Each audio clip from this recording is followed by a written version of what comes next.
Hi everyone, today I'll be presenting our work on improving findability and actionability of privacy controls for online behavioral advertising.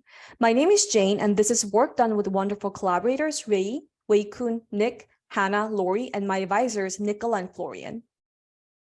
Currently, tech companies that rely on ads for business, such as Meta and Google, massively collect users' data. And on the platforms that these companies own, ad settings are the most basic way for users to have a say over their data. And tech companies have argued that they provide users control over their data, such as this quote from Mark Zuckerberg shows. However, a recent CSW paper by Habib et al. Showed that Facebook users are largely unaware of available ad settings on the platform. Currently, one of the major ways a user can access the majority of the ad settings on Facebook is to click on the profile image at the top right corner. It shows you a drop-down. Click on Settings and Privacy. Click on Settings. It takes you to a separate settings page. At the left, you'll see a tab, and here you have to find an option that says Ads. Then it finally leads you to the Ad Preferences page. At the left, click on Ad Settings, and you're finally at the page where majority of the privacy-related ad settings are located at. In short, users have to navigate 3 pages and click at least 5 times to find the majority of the privacy-related ad controls on Facebook. So our work is motivated by the questions: how can we design ad settings so that they're more findable? And once designed and deployed, how would they impact users' behavior and sentiment towards the settings and platform? To give a quick glimpse of takeaways, our work shows that it is feasible to design more findable ad settings, which means companies can do better when it comes to making ad settings usable. To dive into the specifics, in our study, we focused on 2 design variables. The first one is the entry point, which means the initial interface a user would click on to find a path that leads to the correct ad setting. In particular, we were interested in the entry points in the main feed, where users spend most of their time, such as the top menu bar, the left menu bar, the top of the feed, and also within ads. Another design variable we were interested in is the level of actionability, which means how actionable are the provided options in the ad control interface. Let me explain what we mean by this.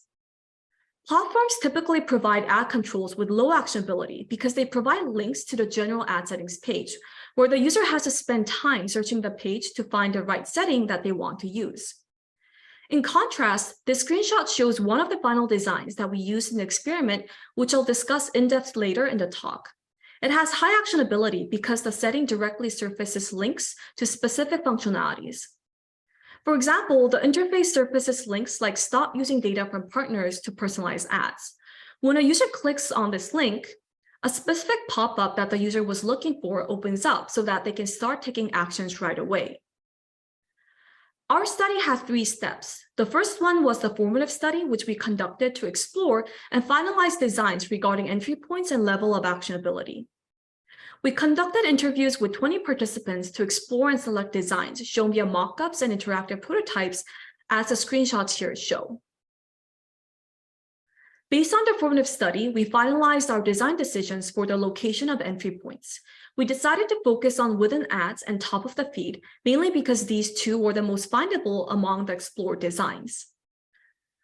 Through the formative study, we were also interested in finding out whether users were open to high actionability interfaces, because companies typically provide ad settings with low actionability, and users could have become very used to it. Our participants in the formative study preferred or were open to high actionability interfaces, which suggested that these designs were worth testing in our main study. After finalizing the designs, we built a Chrome extension to augment the designs on Facebook. Then we conducted an experiment on Facebook with 110 participants who installed out the extension to experience one of our conditions so that we can measure the design's impact on users' behavior and sentiment in a realistic setting.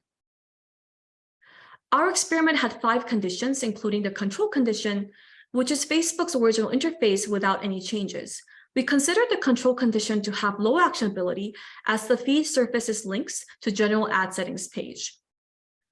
The second condition is the ad menu with low actionability. The location of the entry point is within ads, and we made the ad button more noticeable based on user studies.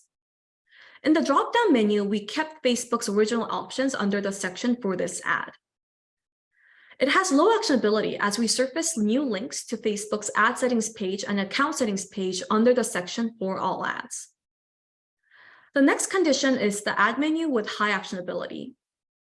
Compared to the prior condition, this interface surfaced links to specific ad setting functionalities that we consider the most important based on prior research.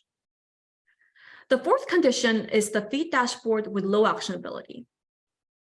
The location of the entry point is at the top of the feed, and the interface is in the form of a dashboard. Just like the ad menu, we tested the feed dashboard with both low and high actionability conditions. So the last condition is the feed dashboard with high actionability. During the experiment, we asked participants to complete 3 tasks which involved finding an ad setting after reading scenario-based prompts. For example, in one task, we asked the participant to review advertisers that targeted ads using lists of personal information, such as phone numbers. The correct answer was to find a setting called audience-based advertising. The other 2 tasks included finding the ad topics page and either the data about your activity from partners or the off Facebook activity setting. During the experiment, we collected 2 kinds of data. The first is log data of clicks and page history collected using the extension. We also asked participants to answer survey questions to measure perceived usability of existing ad settings on Facebook, perceived usability of augmented ad controls, perception of meta, and demographics. Through the experiment, one major finding we had was that ad controls within ads and at the top of the feed, as well as high actionability, both increased the findability of ad settings. At most, one design increased the findability rate by 41% for the task of finding audience-based advertising. In this graph, the blue colors show the ratio of participants who were able to find audience-based advertising versus the red shows the ratio of participants who were not able to find it, regardless of whether they have previously seen the setting or not. So in the control condition, we can see that about 23% were able to find the audience-based advertising setting. But in the condition of feed dashboard with high actionability, the findability rate was 64%.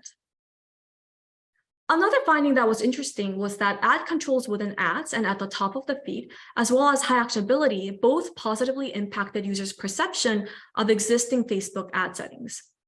Here, the orange shows the control condition, and the other colors stand for the treatment conditions. And you can see that participants in the control condition perceive the ad control interface to be more complex. I want to emphasize that all participants eventually ended up at the same settings offered by Facebook, and our conditions changed how they got there. This demonstrates how findability and actionability have a substantial impact on how complex settings are perceived. Also, I want to emphasize this was one of the many questions we asked to measure perceived usability, and the findings were consistent across questions. In contrast, our tests could not find that our design significantly impacted users' perception of Facebook. Another interesting finding was that participants perceived ad controls with high actionability and low actionability as usable, with high ratings for both. These 2 were the conditions with low actionability, and these 2 were the conditions with high actionability, and our test could not find any significant difference between ratings for high actionability and low actionability. However, participants did significantly prefer the ad menu more than the feed dashboard, although the usability ratings were overall high for both. Our study has 3 major takeaways. Our findings show that we can design more findable ad controls, which means companies, perhaps unsurprisingly, can do better to make ad settings more usable. We believe that regulators should provide research-informed requirements to companies on how to design ad controls based on studies like this one. Next, the ad menu increased findability of ad settings, and users also preferred it more than the feed dashboard, which makes it a promising design companies can potentially adopt. While the dashboard is more findable, it should be designed in a less intrusive way. Lastly, participants were open to using more actionable interfaces.